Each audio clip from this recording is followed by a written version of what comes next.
You're listening to What She Said, a podcast for bloggers and creatives hosted by me, Lucy Sharif, a freelance journalist living in London.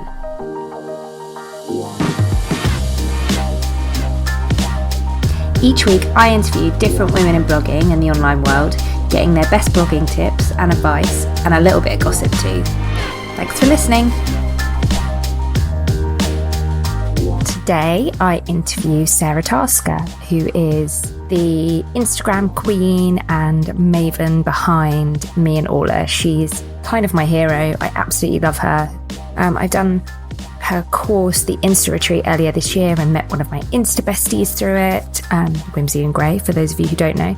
So Sara is awesome. If you don't know her, if you don't follow her, not only does she have the most beautiful Instagram, she also has a wonderful blog. It's amazing. She shares stacks of knowledge about Instagram for free, as well as on her brilliant e-courses, which I really suggest you sign up for if you can.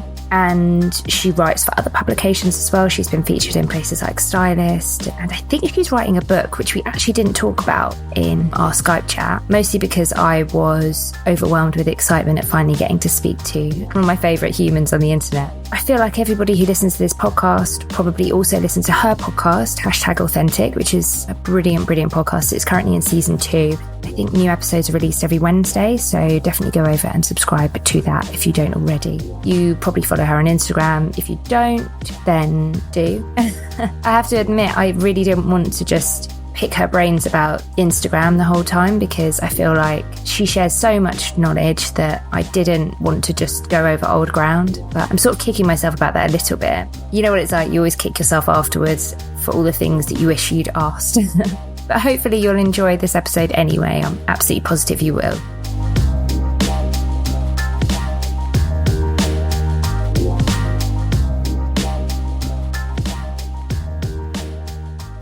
Thank you so much for agreeing to be part of the podcast.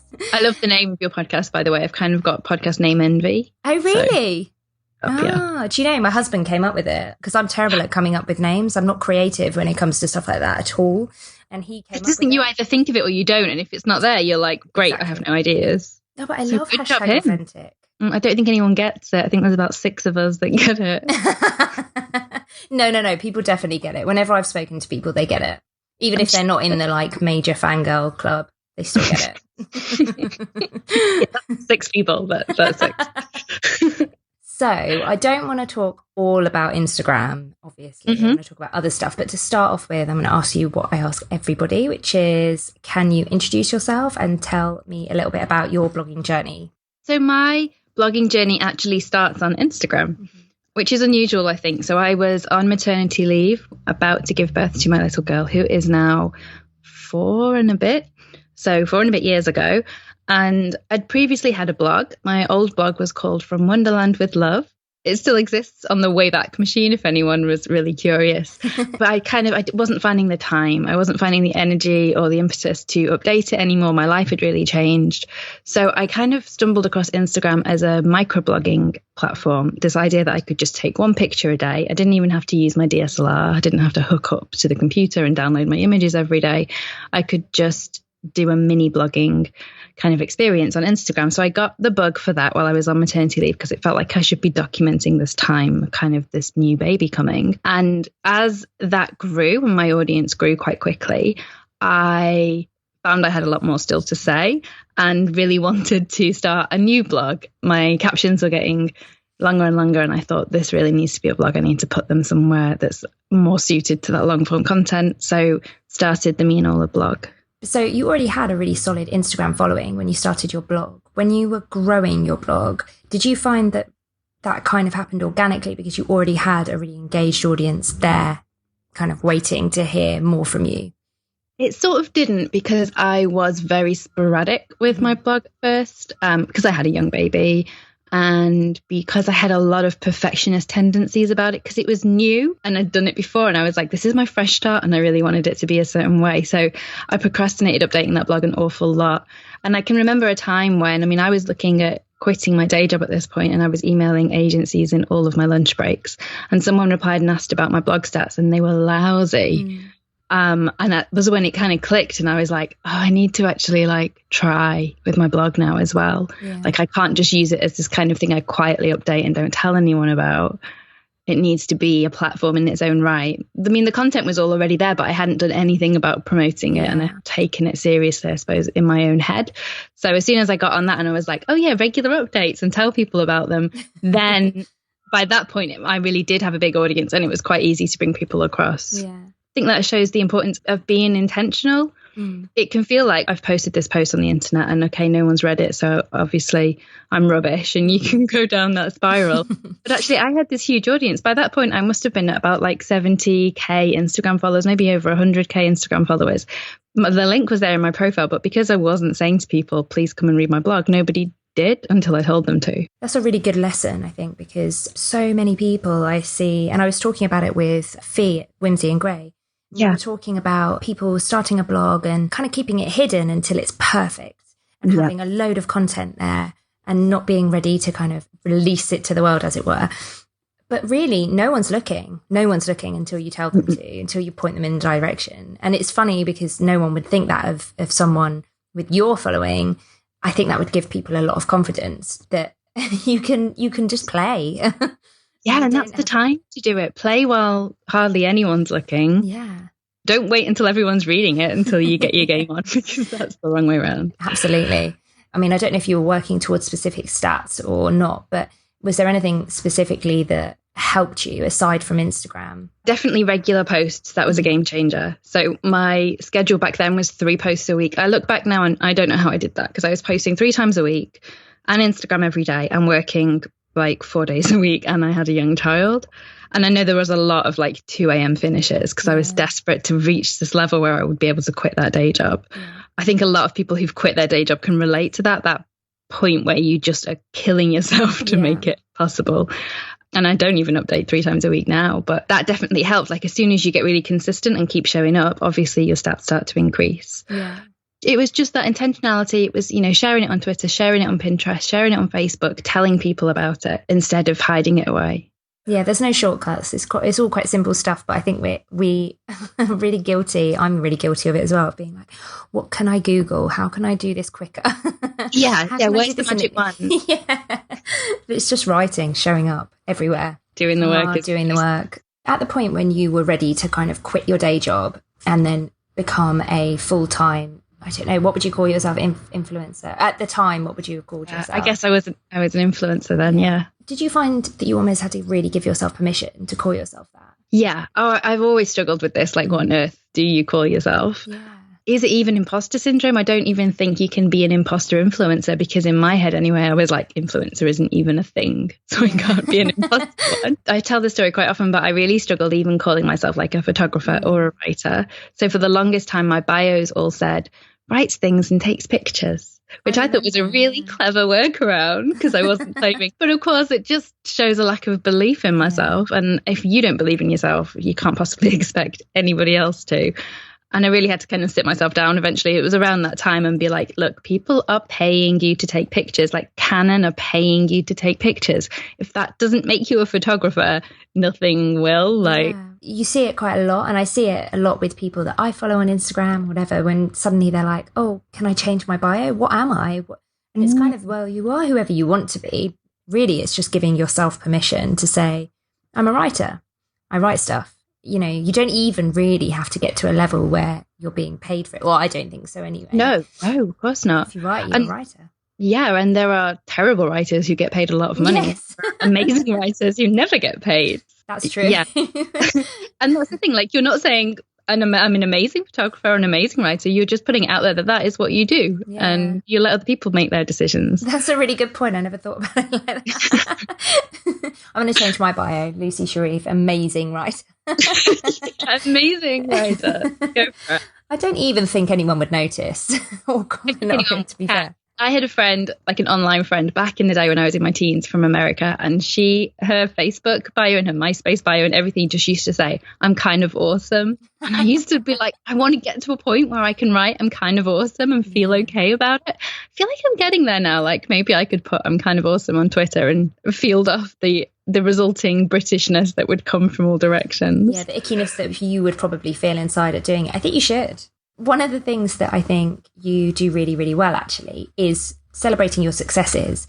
And in doing that, I think you give other people permission to do the same. So I've found that reading your posts on making money and making more money than you thought you ever could, etc., that has felt like it's given me permission to talk about how much money I make or how much money I want to make or how I feel happy that I'm successful in certain things. Is that something that you consciously do, or is it something that you feel comfortable kind of slipping into that level of vulnerability? It comes and goes, the awkwardness around that. Like in some ways, I think I felt better about doing it when I first started before the reactions came in.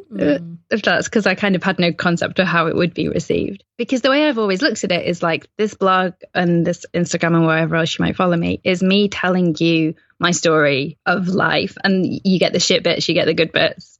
You get everything in between. So of course, like when, oh my goodness, I've made money and I can afford to shop at Cards now without feeling like horrendously guilty. I can afford to buy new pants whenever I need them. Like I'm going to talk about that because it's huge and it's transformed my understanding of myself and of my relationship with money and my relationship with the world. So it would be weird if I wasn't talking about it. But that of course brings up everyone else's own feelings about money and success. And so there are inevitably a couple of people who are not going to feel comfortable reading it. But I hope that there's far more people who respond exactly like you're saying, which is like, I just think we don't talk enough about how it's all possible. And if I hadn't had a friend or two who'd done it for themselves and seen with my own eyes that it was possible, I never would have even tried it for myself. So I want to be at least one of those voices out there saying to people, look, actually, these things are all real and it's okay to take your Instagram seriously. It's okay to take your blog seriously because I did. And now look where I am. So don't feel stupid for trying.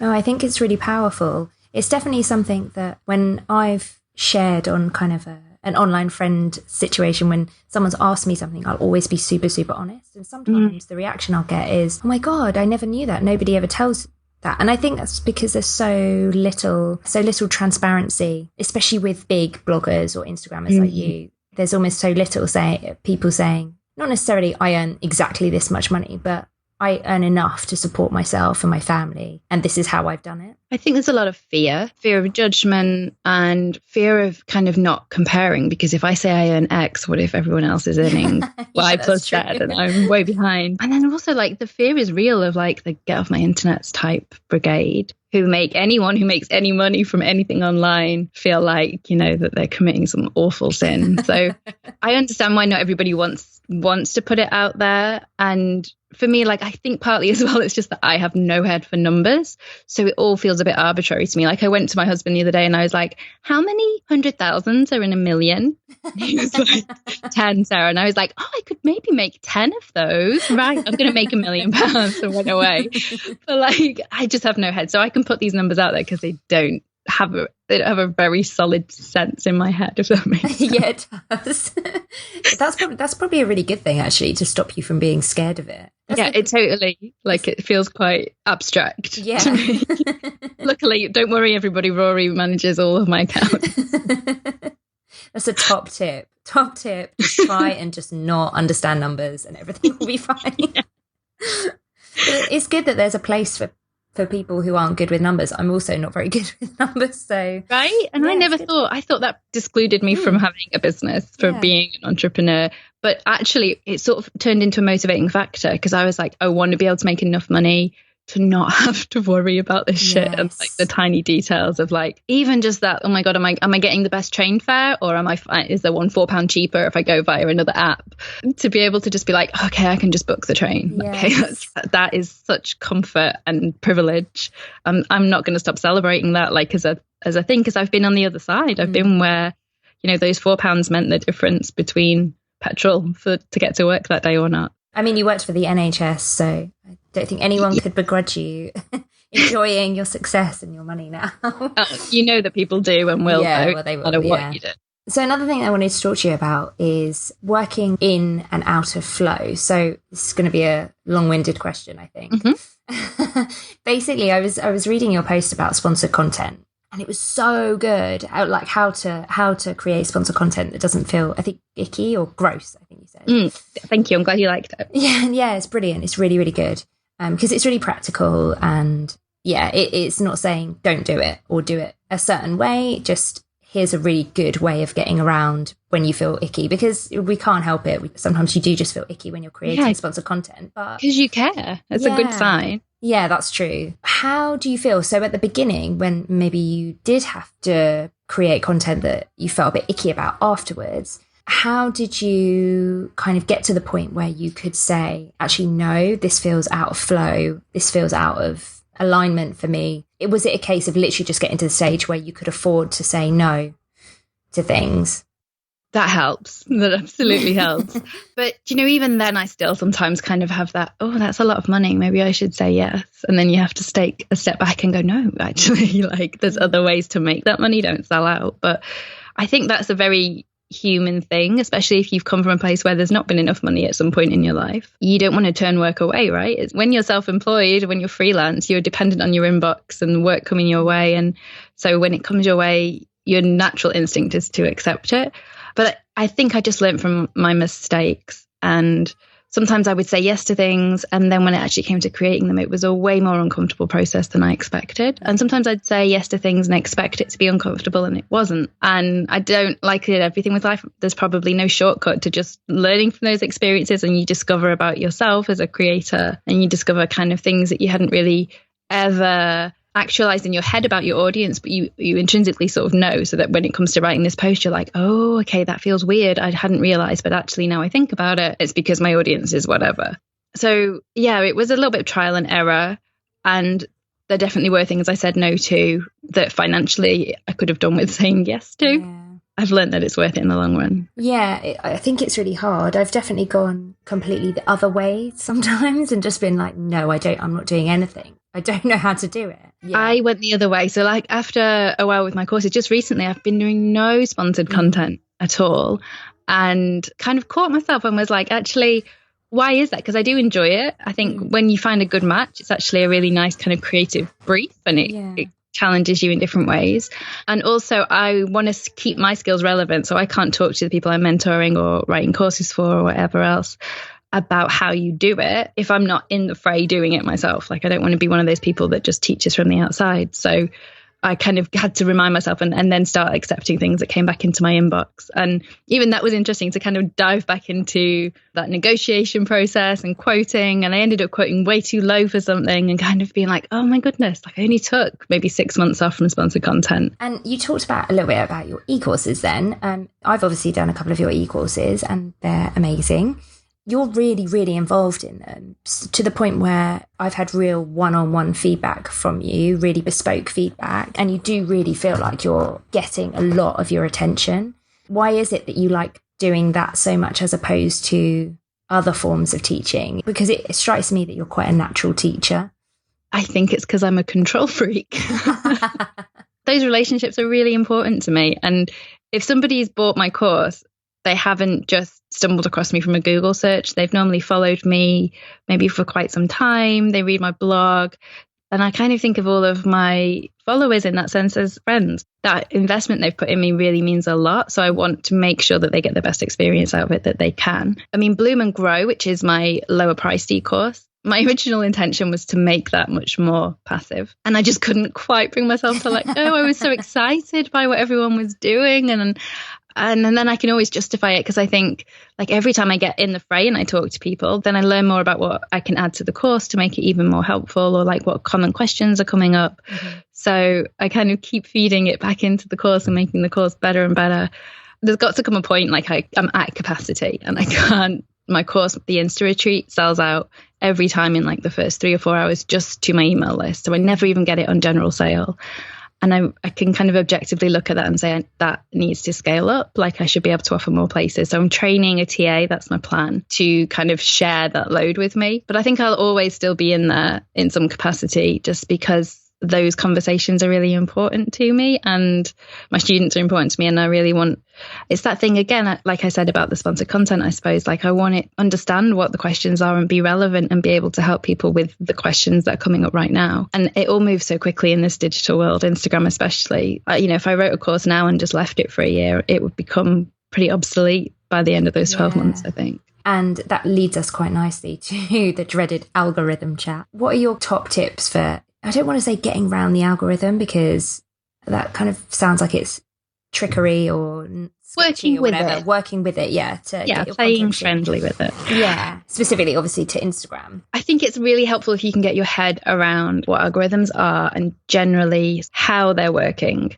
So on Instagram, it's probably taking into account dozens, if not hundreds of different factors. So you're never going to be able to sort of just play the game perfectly and have every post do brilliantly. And we kind of need to let that go. We need to let go our old impressions of how social media worked, because it's changed very much and the algorithms are all here to stay on whatever network you're using. But there are things you can kind of do that work with the way it works instead of kind of trying to push against it. So that's things like if you understand how they're promoting, how they kind of decide whether or not to promote a post. So they probably show it to a very small section of who they think the audience for your post is. And if it does well with that small section, they'll roll it out to a lot more of those people. So one of our aims should always kind of be to think, how can I optimize my post to do as well as possible with the first few people that see it? So that means you want a post that's like super engaging. Maybe you're asking a question or you're sharing something of really high value in the caption, rather than like, an obscure song lyric, which we're all guilty of sometimes, or, just one of those empty phrases we throw up because we've got nothing to say. And like, is the picture in focus and is it well exposed and kind of, is it everything you want it to be? Because you're going to drop likes for small things like that. People are snobs. Or they'll be like, oh, no, it's blurry. I can't click like. So kind of thinking about that, reflecting on your previous posts and seeing what gets more likes and what doesn't, and kind of trying to hone in on the content that you create that gets the most response will always do better again in the algorithm. That's kind of, it's a very democratic in that sense kind of popularity contest. Yeah.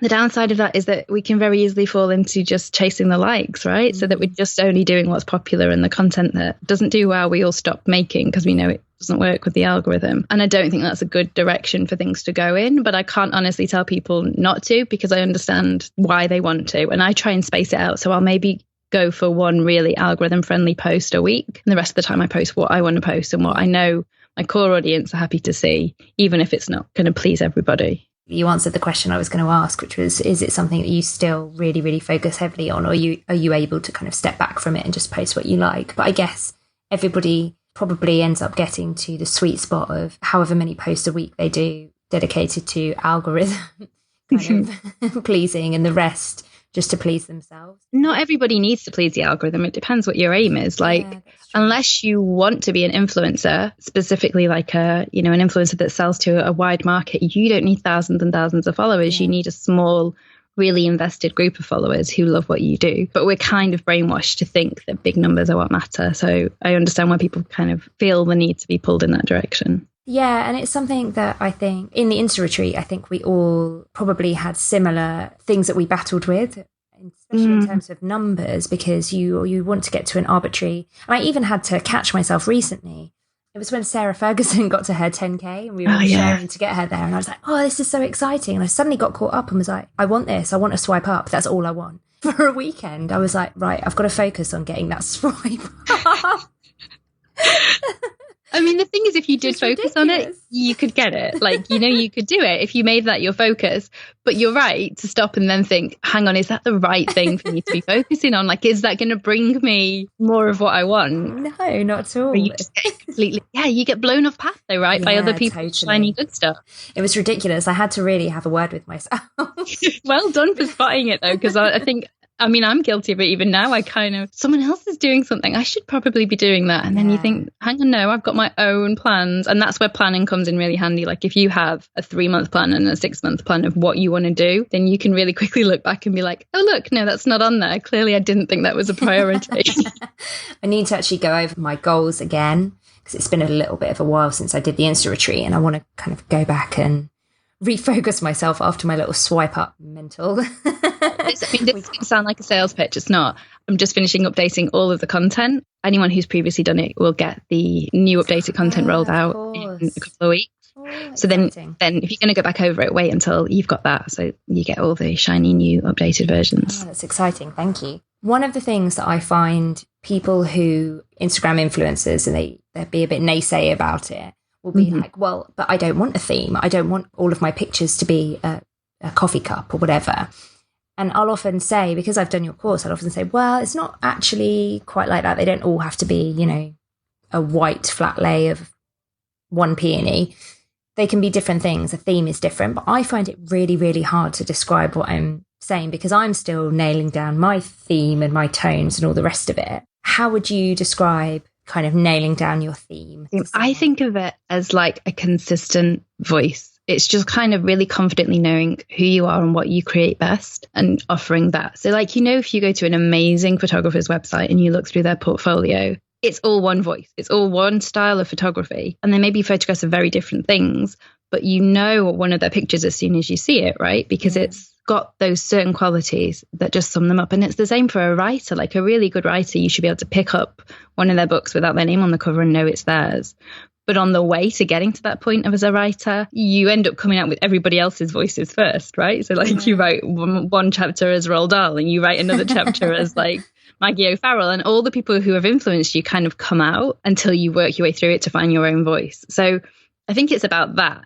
That might sound to some people ridiculously pretentious to say, well, you've got to find your voice for your Instagram.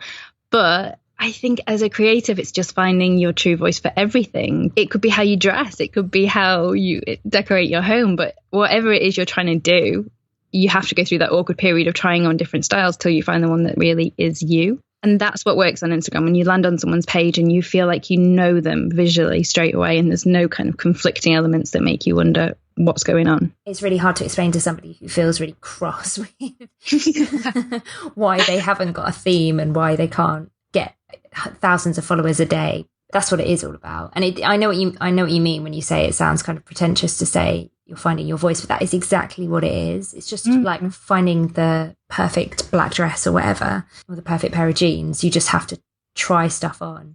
And finding a wardrobe that all goes together. So that's the example I use in the Insta retreat, isn't it? In my teens and 20s, I would go out and buy like pink tutu skirts because I really liked pink girly stuff. But I also was quite into like leather leggings and red tops. And none of these things went together. And I had this crazy wardrobe because I just bought what I liked. I liked lots of really varied things, but they weren't all my style.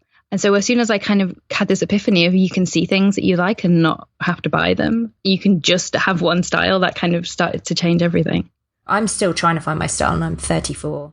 Yeah, I think it's a lifelong endeavor. So I was getting something else pinged in my head then that I was going to say that I thought might be useful. So I've been having coaching with Saras Petherick. I think you might know. I love her. She's amazing. And she says, she's so right. When someone's angry like that, it's all about them and it's not really about you. And it's about their own feelings of fear and inadequacy. And they should be looking at why they're uncomfortable with other people having a theme rather than us having to justify why we need it.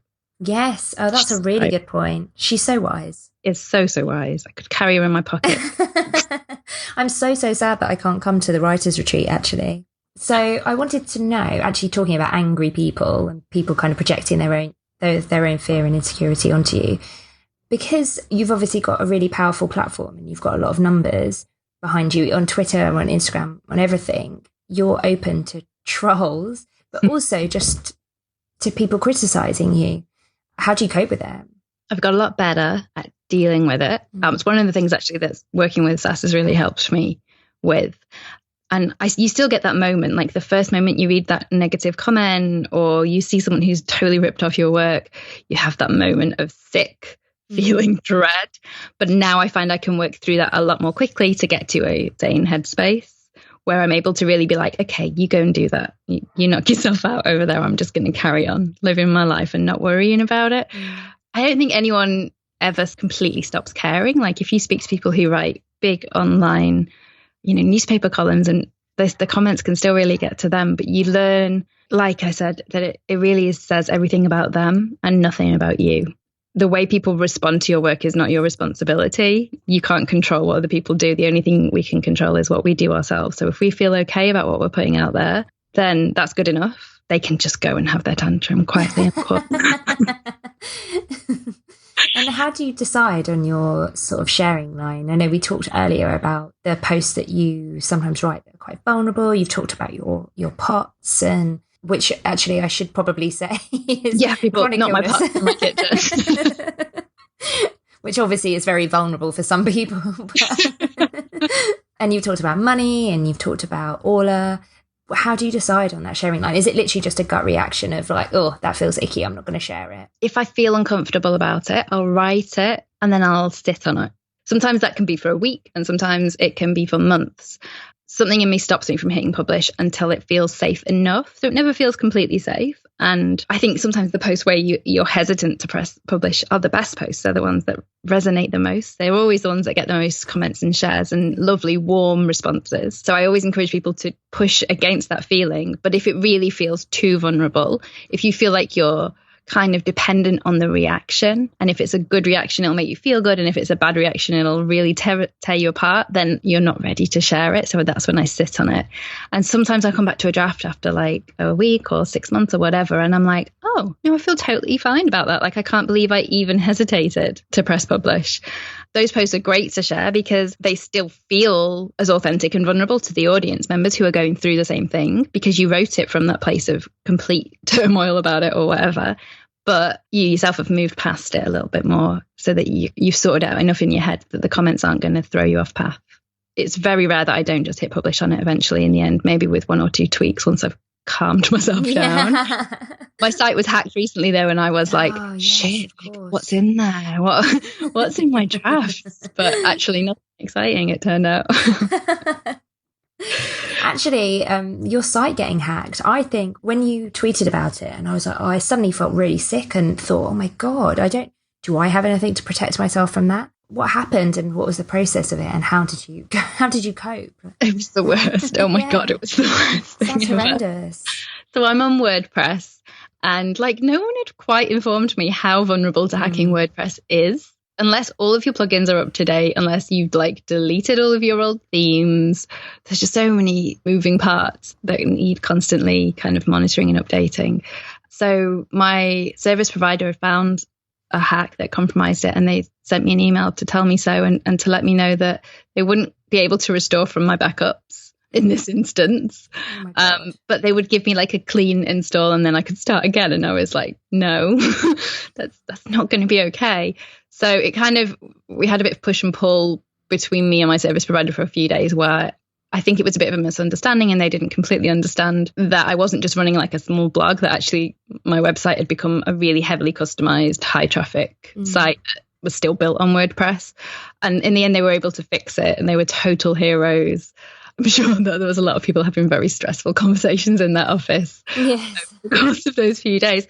But in terms of lessons learned, I don't even know what I should do differently. I've changed all my passwords and I've added extra apps that are security apps, plugins that they recommended. And I now know that I need to be better at getting everything updated. So I think I'm going to have to look at having like a WordPress manager for me who goes in and does all of that stuff. And also, I guess one of the issues was I was storing my backups on my server, the same directory. This is so dull. And apparently that's bad, guys. You shouldn't do that. So I don't really understand why. That's interesting. So save them to Dropbox is a tip I was given, which I think is a really good one. So that whatever happens, you have, and not just, because the problem was I had WordPress backup. So they had like, luckily we managed to get all my posts. There was a point where it was like, great, we've got all of those, but I still didn't have all of the customization on my site, which is where my e-course was, and just so much stuff, like days and days of work. God, so stressful. But that is a really good tip. Just being a bit more mindful of WordPress, because most bloggers listening to this will be on WordPress, and I always recommend it as well. I love WordPress. Like, it hasn't made me want to leave WordPress, so don't let it put you off if you're thinking. Oh, and don't use admin as your login name in case anyone's still doing that, because that's not good. I don't, but I'm not sure if that was a conscious, clever decision of mine. Sets it up as a default. This is the thing, because I started my blog, no one was looking for the longest time. You don't take it seriously from the start, and maybe that's where I went wrong. I was chatting to somebody recently about kind of taking things seriously from the start, because I think a lot of us don't. but she had, and she's grown a lot quicker than probably the average person would, because she almost started with the end in mind. What do you think about that as a tactic for when you're blogging? I mean, it's probably all well and good if you know what your end result that you want is. I think that finding that is possibly the tricky part, because sometimes it's not what we think, right? So we think, oh, I want to be an influencer. And then it's only when you get to the level where you're doing sponsored posts that you realize you absolutely hate doing sponsored posts, for example. Yeah. And then what do? Like, you've built everything in this direction that maybe wasn't right for you. But I guess you can always change course as you go along. It comes back to that intentionality thing, doesn't it? Like, if you're just on Instagram and just blogging for fun, you're not going to put the same work into it as if you're doing it with a goal in mind. And I'm big on setting goals for whatever reason, like goals in my personal life, goals in my professional life. Like, my goal to make Mark Hamill my best friend, whatever it is. Because once I've set myself a goal, I know where I'm going, I know what to work towards, and I can be pretty tenacious. But if there's no specific thing, I'll just go for a nap. I just like, how do I know I'm achieving? I'll just go for a sleep. So I can see the point in it, but I think be wary of setting yourself too specific a goal too early on, because it all evolves. And kind of I'm stuck in a situation where I've got Me and Ola is my name that I'm known by, and it's my brand name, but it doesn't really fit everything I do anymore. I don't think, like the e-courses and the podcasts don't really feel like they're Me and Ola specifically, because she's no part of it. She's 4. So, because my brand evolved and what I thought I was doing really changed. So trying to future-proof yourself, I guess, is the key. Future-proofing is something that I think everybody should be thinking about, and diversifying, because if I've learned anything from these podcasts, and the whole podcast it is just fact-finding for myself, basically. If social media, if anything that you're on, if you put all of your focus into just one thing, especially social media where you don't own anything and it can change tomorrow, you can lose everything. So diversifying and not putting all your eggs in one basket is just so important. Definitely. And it's balancing that with trying not to spread yourself too thinly, isn't it? Because you can't do everything well at once. Yeah. So my tip for social media is I just follow my interests. So at the moment, I'm really enjoying Twitter. I'm really enjoying the conversations I'm having on there. And I'm really liking stories on Instagram. So that's where you'll see the most of me at the moment, because I can force myself to go onto Pinterest and pin whatever many pins a day you're meant to do. And I can force myself to keep churning blogs out at 3 posts a week if I had to. But it wouldn't be the best content I could do because my heart wouldn't be in it. And I do think that comes across. You can tell when someone's just forcing themselves to do what's required of them. So if you can follow your interest, you'll enjoy it more. What will come across will be so much more kind of meaningful and resonant.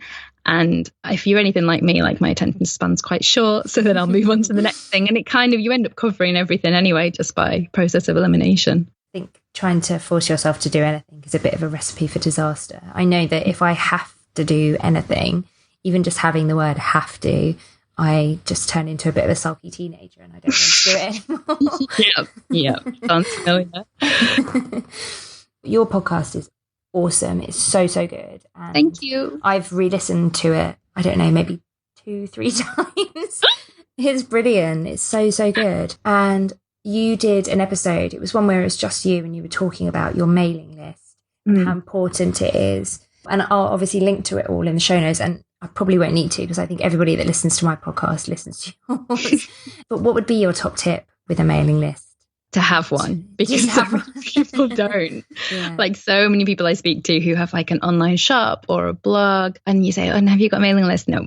Because it slips down our list of priorities, or it feels overwhelming, like we think the tech will be really complicated, but it's not. It's really easy to set up, and you don't have to be perfectionisty about it. You can just start collecting those names and addresses now, even if you don't know what you're going to do with them yet, because it's something you own. It's something that if Instagram closes, if Twitter disappears, whatever else happens, you still have a way of contacting all of those people who were interested enough in what you do to give you their email address. I mean, then you get into the whole thing of how inboxes have algorithms too.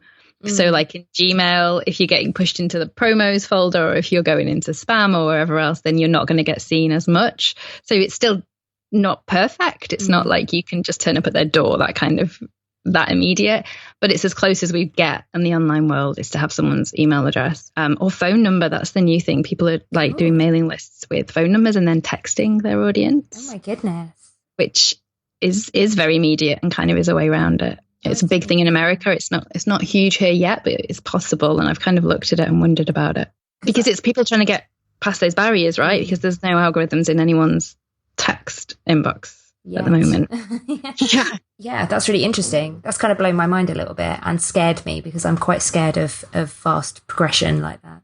Don't be scared. It's just, just think how great it could be. Like, I would love to have texts from like my favorite podcasters to let me know what they're recording that day or about a special offer that's on at my favorite shop or whatever. That's a useful thing. So it doesn't have to be terrifying, but I know it just feels like another thing to keep up with, doesn't it? Thank you so much for being part of the podcast. I'm just going to ask you one more thing. Where can everybody find you online? So I'm at meandola.co.uk and I'm me_and_Ola on Instagram and me and Ola everywhere else. And it's annoying that I have a different username on Instagram, but I have a blue tick. So you're going to have to prize that username out of my cold, dead hands because I'm not changing it. Thank you very much. Thank you.